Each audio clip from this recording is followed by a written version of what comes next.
ឯងឮសំលេងអូនយំនឹកបញ័រដើមទ្រូងមានអារម្មណ៍ថាអូនបែកគេកាន់ទូរស័ព្ទខលទៅអូនភ្លាមអូននៅស្ងៀមមិនឆ្លើយបងទេតែឮសំឡេងគេក្បែរស្រែកជេរស្ដីអូនបែកអូនទៅស្មានគេនៅអាចថែអូនបានមិននឹកស្មានគេសាមានធ្វើបាបមានស្ងួនបើពេលនោះបងដើរចេញហើយបងដេញឲ្យគេឆ្ងាយអូនតែពេលនេះមិនសូមក៏មិនក្រំគ្រា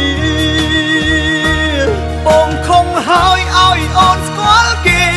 ព្រមតែគេទើបយើងឆ្ងាយគ្នាគេមកដល់បងអស់វេលាគេទៀមទាឲ្យអូនបែកបងខំហើយឲ្យអូនទៅគេបិទផ្លូវស្នេហ៍ឲ្យគេថែម្ដងស្មានអូនសុខបែកក្រំបេះដូងសុំទុំ